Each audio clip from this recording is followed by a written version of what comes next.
రామాయ రామచంద్రాయ రామభద్రాయ వేదసే రఘునాథాయ నాథాయ సీతాయ పతయే నమః. దక్షిణే లక్ష్మణో యస్య వామే తు జనకాత్మజా పురతో మారుతిర్యస్య తం వందే రఘునందనం హరి ఓం శ్రీ గురుభ్యో నమః. హరి ఓం. ఓం శ్రీరామచంద్ర పరబ్రహ్మణే నమః. స్మరవారం వారం కార్యక్రమంలో ప్రతి ఏకాదశికి మనం జరుపుకుంటున్నటువంటి రామాయణ సత్సంగానికి మీ అందరికీ స్వాగతం. ఈరోజు మన ద్వారా దర్శింపవలసినటువంటి నామము పదవ నామము అయినటువంటి మారీచాది నిపాతక రామ.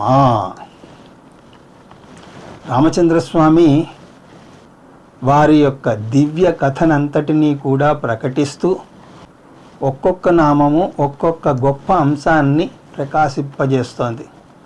అందులో రామచంద్రస్వామి ద్వారా చేయబడినటువంటి రాక్షస సంహారం ఈ నామం ద్వారా మనకు తెలియబడుతోంది. శ్రీ విశ్వామిత్రుల వారు రామచంద్రస్వామిని లక్ష్మణస్వామిని యాగ సంరక్షణార్థమై తనతోటి తీసుకువెళుతున్నారు.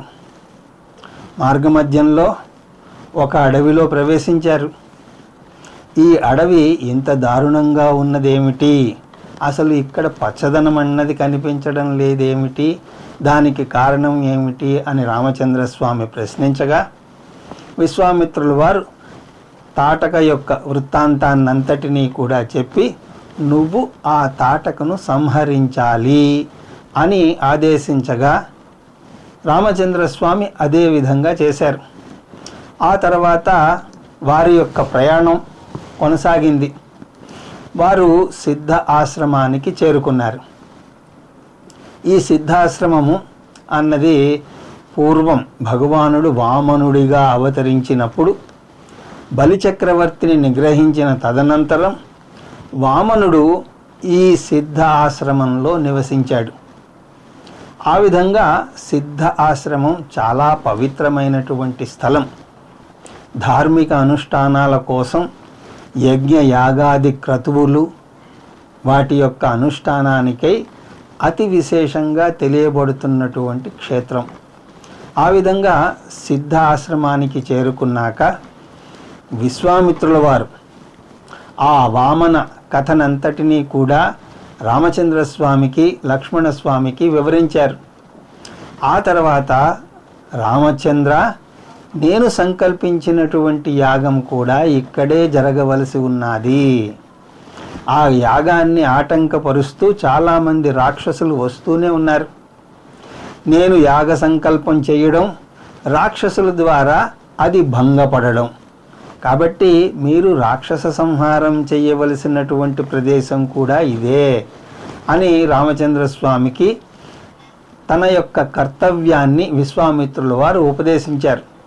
ఎప్పుడైతే విశ్వామిత్రుల వారు మహాతేజోవంతులైనటువంటి రామలక్ష్మణులతో సిద్ధాశ్రమానికి విచ్చేశారు అని తెలియంగానే అక్కడ ఉన్నటువంటి సిద్ధాశ్రమ వాసులందరూ కూడా ఎదిరేగి వారిని సత్కరించి స్వాగతించినట్లుగా వాల్మీకి రామాయణంలోని బాలకాండము అందులో 29వ సర్గలో 25, 26 శ్లోకాల్లో ఈ విధంగా తెలియవస్తోంది. తందృష్ట్వా మునయః సర్వే సిద్ధాశ్రమ నివాసినః ఉత్పత్యోత్పత్య సహసా విశ్వామిత్రం అపూజయన్. తం దృష్ట్వా, వారిని చూశాక, మునయః సర్వే, అక్కడ ఉన్నటువంటి మునులందరూ కూడా, అలాగే సిద్ధాశ్రమ వాసులు ఒకరి వెనక ఒకరు నిలబడి విశ్వామిత్రుల వారికి నమస్కరించి పూజించి, అయితే మన సాంప్రదాయంలో మహనీయులను పూజార్హులుగా భావిస్తారు. అయితే ఈ మధ్యకాలంలో కొంచెం అది విచిత్రంగా తయారవుతోంది. మీరు ఎవరినైనా సరే పుష్పాదిమాలను సమర్పించి పాద ప్రక్షాళన కనుక చేశారనుకోండి, ఏదో 10 మంది వెనకాల పడతారు. ఏంటి ఇతను ఏమైనా దేవుడా అని చెప్పి అతనిని పూజిస్తున్నారేమిటి అని అనుకుంటారు. పూజించడం అన్నది దేవుడికే చెప్పబడలేదు. మహాత్ములను, గురువులను, తల్లిదండ్రులను, పెద్దవారిని కూడా ఆ విధంగానే పూజిస్తారు. అలాగే మన ఇంటికి వచ్చిన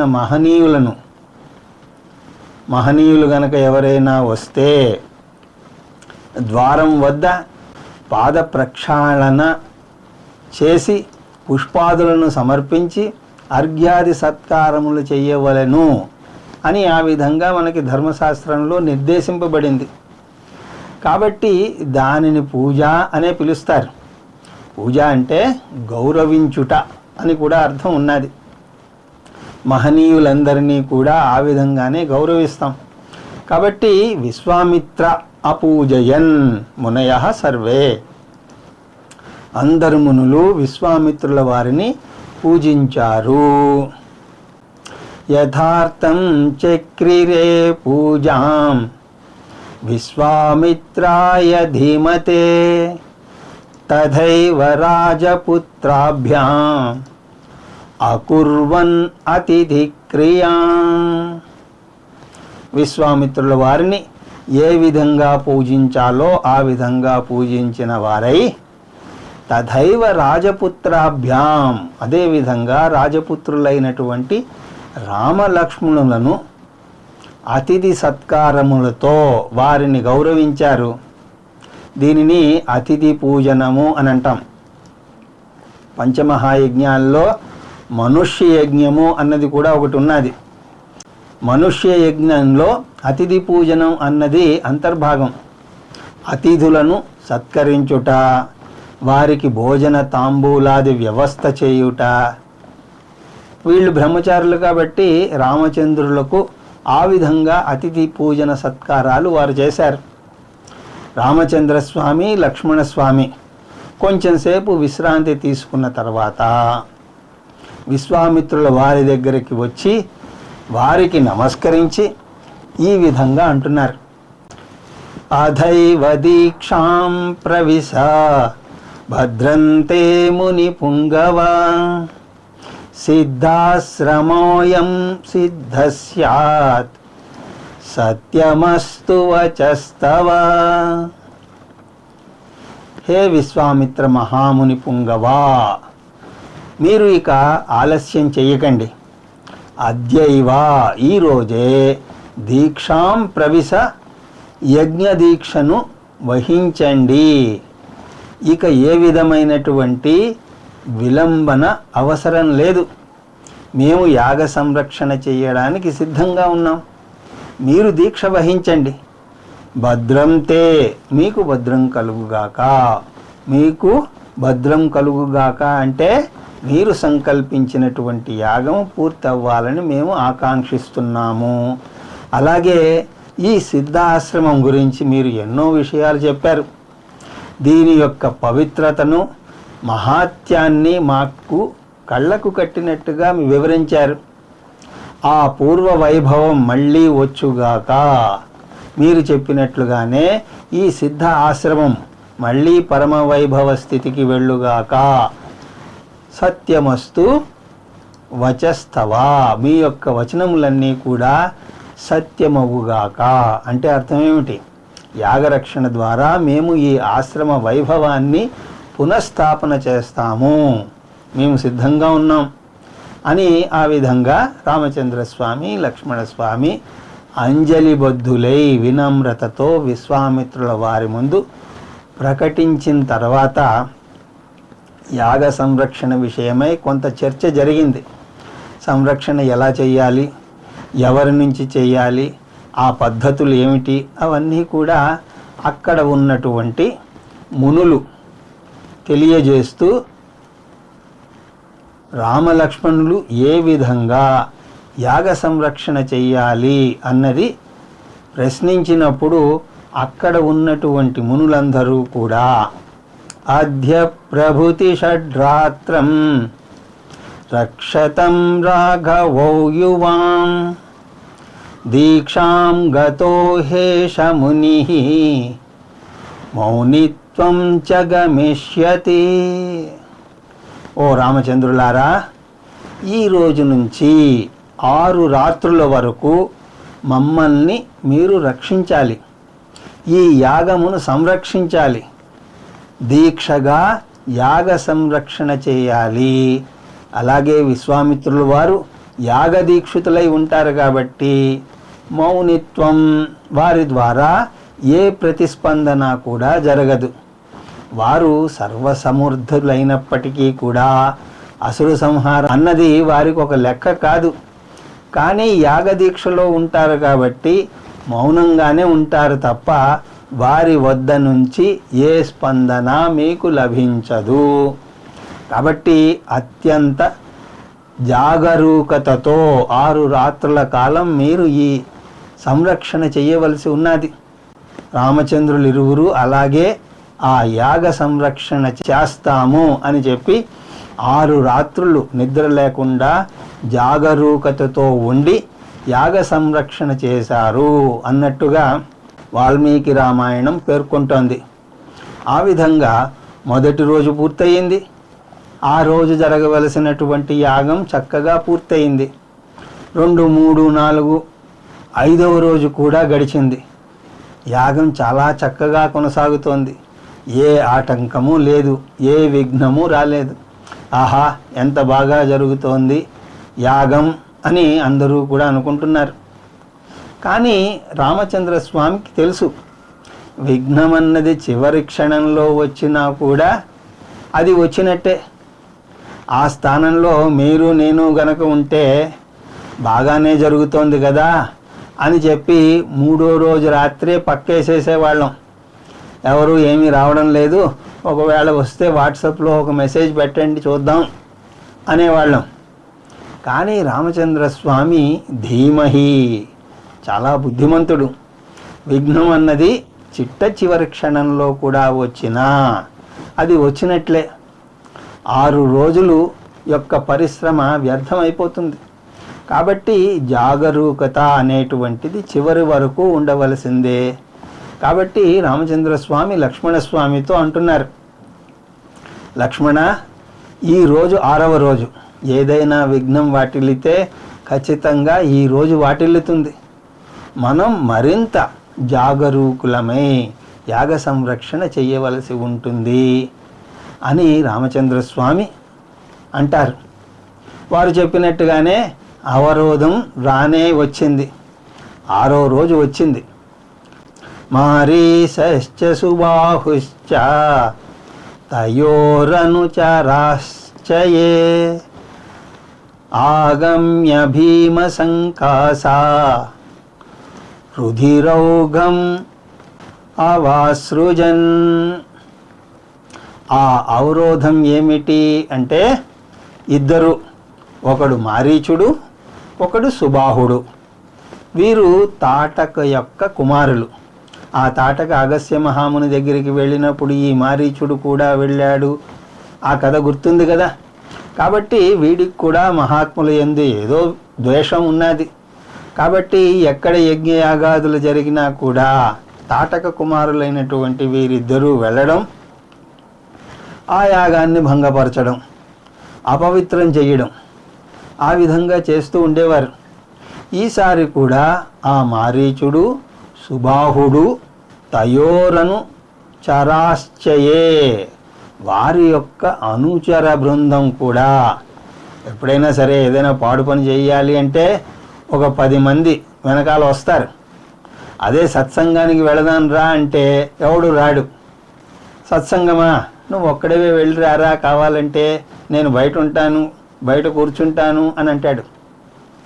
కానీ ఎక్కడైనా సరే పనికిరాని కబుర్లు చెప్పుకుంటున్నారు అంటే, అరే ఈసారి నువ్వు వెళితే నన్ను కూడా తీసుకువెళ్ళు, నేను కూడా వస్తాను అంటాడు. కాబట్టి అలాంటి అనుచరులతో ఆగమ్య వచ్చిన వారై ఎక్కడికి?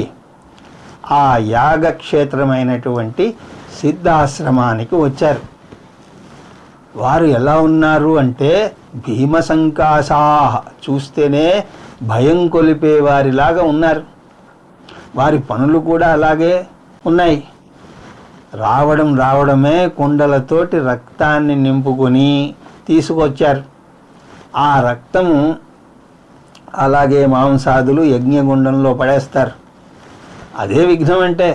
అలా అపవిత్రం చేస్తే చాలు, ఆ యజ్ఞం భంగమైనట్లే. అలాంటి వాటితోటి వారు అక్కడికి రావడం తటస్థిస్తుంది. ఈ విషయాన్ని ముందుగానే రామచంద్రమూర్తి పసిగట్టారు. వారిని, వారి రాకను, వారి చేష్టలను కూడా ముందే తెలిసిన వాడై లక్ష్మణస్వామిని సావధానంగా ఉండమని చెప్పి రామచంద్రస్వామి ఆ అసురులపైన తాను ప్రయోగించబోయే అస్త్రముల గురించి లక్ష్మణస్వామికి చెప్తున్నారు. నేను ఫలానా వారి మీద ఫలానా అస్త్రాన్ని వేస్తాను అని లక్ష్మణుడికి కొంత బ్రీఫింగ్ ఇచ్చారు. ఆయన చెప్పినట్టుగానే మారీచుడి మీద ఆయన మానవాస్త్రాన్ని ప్రయోగించేశారు. మానవాస్త్రం అంటే అది ఒక అస్త్రం. దాని పేరు అలా ఎందుకు వచ్చింది అంటే ఆ అస్త్రాన్ని మొట్టమొదట ప్రయోగించింది మను మహారాజు. మనువు ద్వారా మొట్టమొదటిసారిగా ప్రయోగింపబడింది కాబట్టి దానికి మానవాస్త్రము అని పేరు. మానవాస్త్రాన్ని మారీచుణ్ణి లక్ష్యంగా చేసుకుని రామచంద్రస్వామి ప్రయోగించాడు. ఆ అస్త్రం మారీచుణ్ణి మూర్ఛింపజేసి 100 యోజనాలు దూరంగా సముద్రంలో పడేసింది. కానీ మారీచుణ్ణి చంపలేదు. ఆ మానవాస్త్రం యొక్క ప్రత్యేకత ఏమిటి అంటే అది మనుషుల మీద ప్రయోగింపబడితే అది మనుషులను చంపదు. మానవేతరుల మీద ప్రయోగింపబడితే అది వారిని దెబ్బ కొడుతుంది తప్ప చంపదు.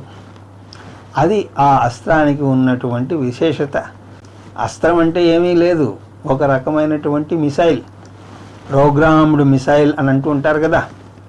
ఆ ప్రోగ్రామింగ్ ఎలా ఉంటుంది అంటే అది మంత్రంతో ఉంటుంది.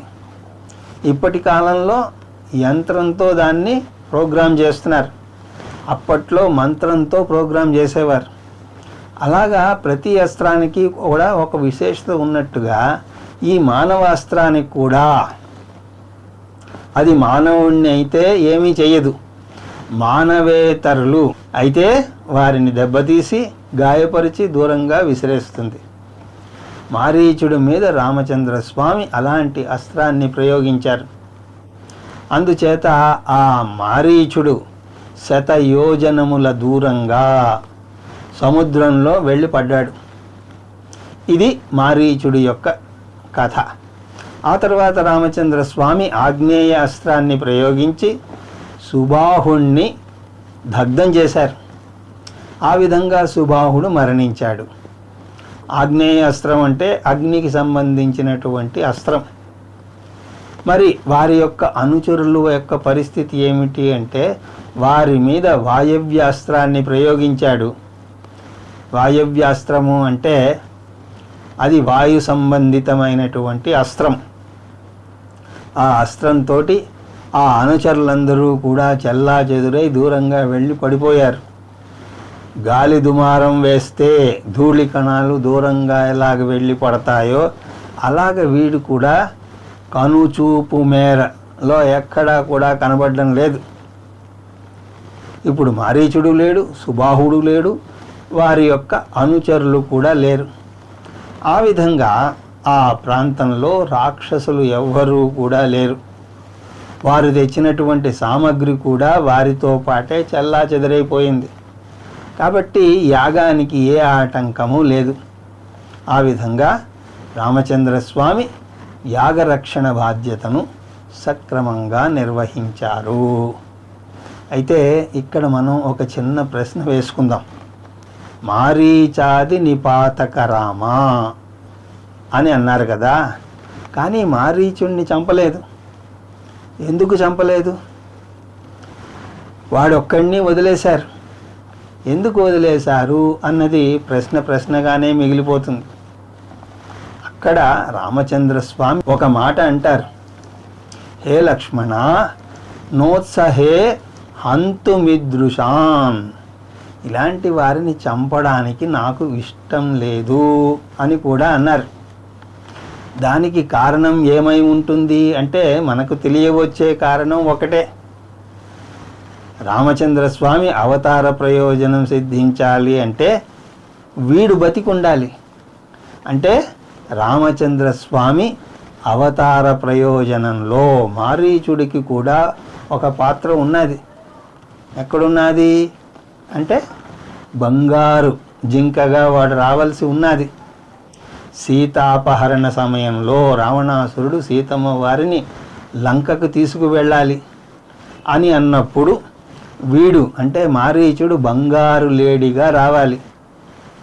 దానిని నెపముగా చేసుకుని రామచంద్రస్వామి రాక్షస సంహారం చెయ్యాలి. రామావతార ప్రయోజనం ఏమిటి అంటే ధనుజ సంహారం.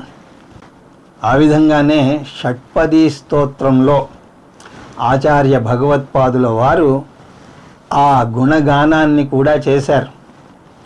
రామచంద్రస్వామిని స్మరిస్తూ అక్కడ ఏమంటారు అంటే ఉద్ధృత నగభి ధనుజ కులామిత్ర అని అంటారు. ధనుజ కుల అమిత్ర, ధనుజ కులము అంటే రాక్షస కులం, అమిత్ర అంటే మిత్రుడు కానటువంటి వాడు అంటే శత్రువు, అంటే వినాశనమును చేసేవాడు. ఆ విధంగా రామావతారంలో జరిగినంత రాక్షస సంహారం మరెక్కడా జరగదు. మిగతా అవతారాల్లో ఒకళ్ళిద్దరు తప్పితే ఇంత ఎక్కువ సంహారం జరగలేదు. రామావతారంలో రాముడు బాణం ఎక్కువ పెడితే చాలు 10,000 మంది, బాణం ఎక్కువ పెట్టినప్పుడల్లా వేలల్లోనే ఉంటుంది ఆ సంహారం, ఆ సంఖ్య. ఒక రకంగా చెప్పాలి అంటే ఈ భూమండలం మీద రాక్షస జాతి సమూలంగా నాశనం అవ్వడానికి కారణం రామచంద్రస్వామియే. బంగారు జింకగా మారీచుడు రాబోతాడు అన్న విషయం రాముల వారికి తెలుసా అంటే తెలుసేమో, తెలిసే ఉండాలి, లేకపోతే వాడిని మాత్రం ఎందుకు వదిలేస్తారు? ఈ విధంగా చూసినప్పుడు రామచంద్రస్వామికి సంబంధించినటువంటి దివ్యత్వానికి సంబంధించినటువంటి అనేక సంఘటనలు మనకు దర్శనమిస్తాయి. కానీ అది తెలియని వాళ్ళకి వాల్మీకి రాముణ్ణి ఎప్పుడూ దేవుడిగా చెప్పలేదు అని అంటారు. నేరుగా చెప్పలేదేమో, కానీ నేరుగా చెప్పినట్లు కూడా చూపించవచ్చు. కానీ అవకాశం దొరికినప్పుడల్లా కూడా వాల్మీకి మహర్షి రామచంద్రస్వామి దివ్యత్వాన్ని చూపించేందుకే ప్రయత్నం చేశారు. అలాంటి వాటిలో ఇది చాలా ముఖ్యమైనటువంటిది. కాబట్టి మానవాస్త్రాన్ని ప్రయోగించి మారీచుడిని ఆ విధంగా ఉంచారు. సరే, ఉంచితే ఉంచారు, కానీ అసలు వాడి పని ఏమైంది అది చెప్పండి. ఎందుకంటే సముద్రంలో విసిరివేయబడ్డ తర్వాత వాడి పరిస్థితి ఏమిటి అంటే వాడు ఏదో రకంగా ఆ సముద్రంలోంచి బయటపడ్డాడు, కానీ వాడి పరిస్థితి భయ విహ్వలత్వంతో కూడినటువంటి పరిస్థితి.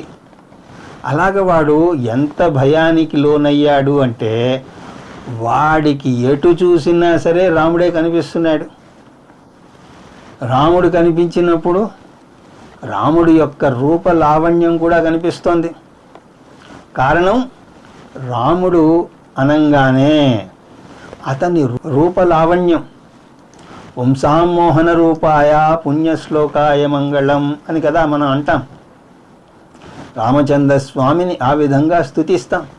రామచంద్రస్వామి వనవాసం చేసినప్పుడు ఆయన దివ్య దేహ సౌందర్యాన్ని చూసి, అతని యొక్క అలౌకిక దేహ సౌందర్యాన్ని చూసి ఒక్కోసారి మహాతాపసులైనటువంటి కొన్ని వందల సంవత్సరాలుగా తపస్సు చేస్తున్నటువంటి మునులు కూడా ఒక్కోసారి రామచంద్రస్వామిని కౌగులించుకుంటే బాగున్ను అని అనుకునేవారు. కానీ శిష్టాచారం ఒప్పుకోదు కదా. ఈ మునులందరూ వెళ్ళి రామచంద్రస్వామిని కౌగిలించుకుని ముద్దులు పెడుతూ ఉంటే ఎలా ఉంటుంది? లేనిపోని అనుమానాలకి దారితీస్తుంది, అవునా కాదా? కాబట్టి వారు తమని తాము నిగ్రహించుకునేవారట. ఆయన యొక్క అందం అలాంటిది. మరి దీని వెనకాతల కూడా అద్వైతం ఉన్నది. అంటే రాముడిలో ఐక్యం అవ్వాలి అని అనుకునేవారు. కౌగిలించుకోవడం అంటే ఏదో దేహం కౌగిలించుకోవడం కాదు. వారు వారి యొక్క జీవత్వాన్ని సహించలేకపోయేవారు అని అర్థం. ఆ ఋషులే తర్వాత కృష్ణావతారంలో గోపికులుగా పుడతారు. అలాంటి ఏర్పాటు చేయడం జరిగింది. వీరికి అలాంటి కోరిక ఉన్నది కాబట్టి వీరే గోపికలుగా కృష్ణావతారంలో జన్మించే పరిస్థితి కల్పించారు. కాబట్టి పుంసాం మోహన రూపాయ, అందం అంటే మరి అది. అలాగే ఒక పురుషుడి యొక్క అందాన్ని స్త్రీలు మెచ్చుకోవడం పెద్ద విశేషమేమీ కాదు. ఒక పురుషుడి యొక్క అందాన్ని పురుషుడు మెచ్చుకోవాలి, అప్పుడు అందం అంటే అది. ఇదే విషయాన్ని తరచు గరికిపాటి వారు తమ ప్రసంగాల్లో చెబుతూ ఉంటారు. మీ అవధానం చాలా బాగుంటుంది అంటే ఆయన మామూలు వారు బాగుంటుంది అని అంటే అదేం పెద్ద విశేషం కాదండి అంటూ, ఆడది మెచ్చిందే అందం, అవధాని మెచ్చిందే అవధానము అని అంటారు. అవధానిని మెచ్చుకోవాలి అన్నప్పుడు ఇంకొక అవధానియే మెచ్చుకుంటే అది అవధానం అంటే. ఆ విధంగా పురుషులు సైతం రామచంద్రస్వామి అందానికి మోహింపబడుతున్నారు అంటే అది అందానికి పరాకాష్ఠ. ఆ విధంగా భయం కారణంగా వీడు రామచంద్రస్వామిని తలుస్తున్నాడు. కానీ అలా తలచినప్పుడల్లా ఆయన యొక్క దివ్య రూప సౌందర్యం దర్శనమిస్తోంది. ఎటు చూసినా కూడా రాముడే కనిపిస్తున్నాడు. సర్వం రామమయం అన్నట్టుగా ఉంది వాడికి. ఆ విధంగా వాడి మనస్సు రాముడికి అంకితం అయిపోయింది. అటువంటి అంకిత భావంలోంచి వాడికి ఒక సదాలోచన కలిగింది. రాముడు నన్ను చంపకూడదు అంటే రాముడి యందు శరణ భావన పెట్టడమే తప్ప మరొక భావం చెయ్యరాదు. శ్రీరామాయ శరణం మమ అని అనాలి. అంతే అని అనుకుని రాముని యందు అలాంటి భావన పెంపొందించుకుని తనకు సహజంగా ఉండేటువంటి క్రూర కర్మలను వదిలేసి అరణ్యంలో ఒక ఆశ్రమాన్ని నిర్మించుకుని తాపస వృత్తిని అవలంబించుకుని జీవించసాగాడు. అవడానికి అసురుడే, కానీ చివరికి తపస్విలాగా మారిపోయాడు. రావణాసురుడు వచ్చి రాముడి దగ్గరికి వెళ్ళాలి అని అన్నప్పుడు కూడా ఇతను చేసినటువంటి ఉపదేశం, ఆ నామం వచ్చినప్పుడు చూద్దాం, మారీచుడు చేసినటువంటి ప్రబోధం, రావణ నీకు రాముడి సంగతి తెలియదు, ఇప్పుడంటే రాముడు పెద్దవాడు, కానీ రాముడు నాకు చిన్న వయసు నుంచే తెలుసు. అప్పుడు అతను చిన్నప్పుడే ఒక్క దెబ్బ కొడితే 100 యోజనాలు అవతల పడ్డాను. నిజానికి ఏదో ఆయన నా మీద కరుణ చూపబట్టి నేను ఈరోజు బ్రతికి ఉన్నాను, కానీ లేకపోతే నేను ఆ రోజే చచ్చి ఉండేవాడిని. కాబట్టి నువ్వు ఏదో పెద్ద గొప్పవాడిని అని అనుకోకు, రాముని ముందు నువ్వు నిలబడలేవు అని కూడా చెప్తాడు. సరే, అవతార ప్రయోజనం ఉంది కాబట్టి చివరికి మారీచుడు బంగారు లేడిగా అక్కడికి రావాల్సి వచ్చింది. ఆ విధంగా మారీచుడు తపస్విగా మారి ఆశ్రమ నిర్మాణం చేసుకుని రామచంద్రస్వామి మీద దైవ భావన పెంచుకుని భజన కీర్తన చేసుకుంటూ తన శేష జీవితాన్ని గడపసాగాడు. ఆ విధంగా మారీచాది నిపాతక రామ. ఆ తర్వాత 11వ నామం కూడా ఒకసారి స్మృశిద్దాం. ఏమిటది అంటే కౌశిక మఖ సంరక్షక రామ. కౌశికుని మఖమును సంరక్షించిన ఓ రామచంద్ర అని దీని అర్థం. కుశికస్య పుత్రస్య మఖస్య యజ్ఞస్య సంరక్షకః రామచంద్రః ఇత్యర్థః. కౌశికుడు అంటే ఎవరు? విశ్వామిత్రుడు. కుశికుడు అనేటువంటి రాజుగారు ఉండేవారు అని ఒక కథ చెప్పుకున్నాం కదా. ఆ కౌశికుడు అని పిలువబడే విశ్వామిత్రుల వారి మఖము అంటే యజ్ఞము, దానిని సంరక్షించిన ఓ రామచంద్ర. కొంతమంది ఈ పదం తప్పు, అది మఖ కాదు ముఖ అని అనుకుంటారు. అదేదో ప్రింటింగ్ మిస్టేక్ అని అనుకుంటారు. కౌశిక ముఖ సంరక్షక రామ అని అంటూ ఉంటారు, కానీ ముఖ కాదు. ఎందుకంటే తెలుగు భాషలో ముఖము అన్న పదం ఉన్నది. ఫేస్ లేదా మౌత్ రెండింటికి కూడా ముఖము అని అంటాం. ఆ విధంగా ఆ పదంతో పరిచయం ఉండి ఇది మఖ కాదు ముఖము అని అనుకుంటారు. మఖము అన్న పదం చాలామందికి తెలియదు. మఖము అంటే యాగము అని అర్థం. ఆ విధంగా కౌశిక యాగమును సంరక్షించినటువంటి రామచంద్ర స్వామి అని దాని అర్థం. ఆ విధంగా ఎప్పుడైనా సరే విశ్వామిత్రుల వారు రామచంద్ర స్వామిని లక్ష్మణస్వామిని తన వెంట తీసుకువచ్చారో అది రాక్షస సంహారానికి కాదు. అక్కడ ప్రయోజనం ఏమిటి? యాగ సంరక్షణ. దశరథుల వారితోటి రామచంద్ర స్వామిని తీసుకువెళతాను అని అన్నప్పుడు విశ్వామిత్రుల వారు చెప్పిన మాట ఏమిటి?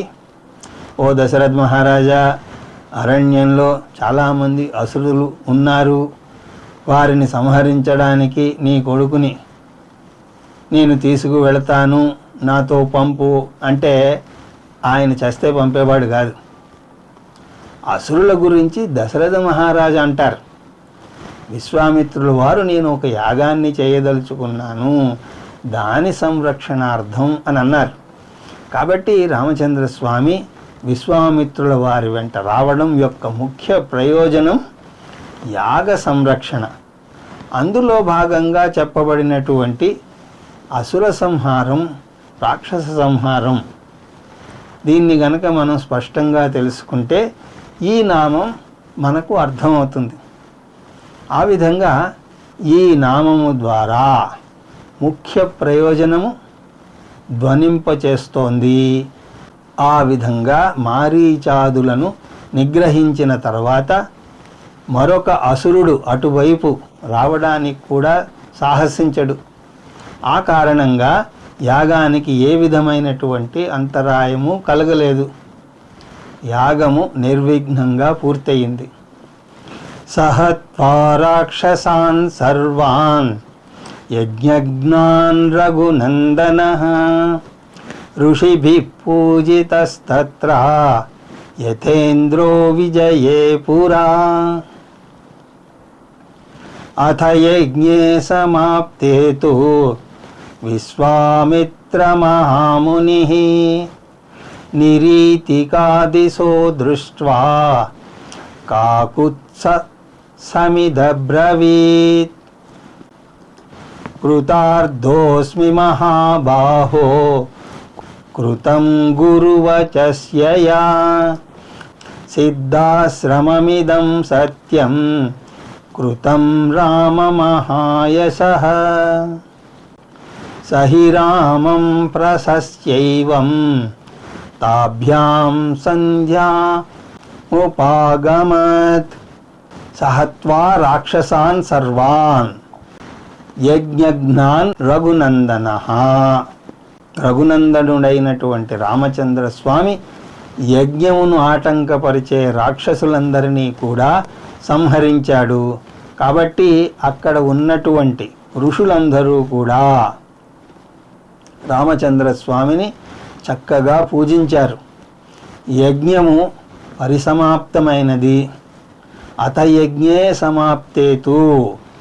యజ్ఞము సమాప్తమైన తర్వాత విశ్వామిత్ర మహాముని, విశ్వామిత్రుల వారు రాక్షసులు లేని ఆ ప్రదేశాన్నంతటినీ కూడా చూసి సంతసించి కాకుత్సమిదమబ్రవీత్.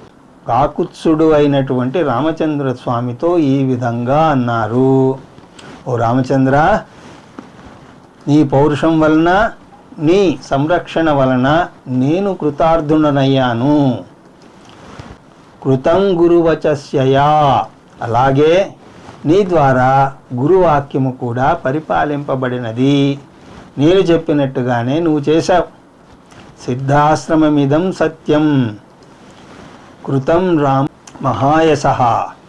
నువ్వు చెప్పినట్లుగానే ఈ సిద్ధాశ్రమం మళ్ళీ మునుపటి సిద్ధాశ్రమం అవుతుంది. ఆ విధంగా నువ్వు చెప్పినట్లే దాన్ని నువ్వు సత్యం చేశావు అని రామచంద్ర స్వామిని మెచ్చుకుని, రామచంద్ర స్వామిని లక్ష్మణస్వామిని తీసుకుని విశ్వామిత్రుల వారు సంధ్యావందనాది కార్యక్రమములు చేసేందుకు గాను వారిని తీసుకువెళ్ళారు. ఈ విధంగా విశ్వామిత్ర మఖ సంరక్షణము పూర్తయినది. ఆ యజ్ఞము విజయవంతంగా ముగిసింది.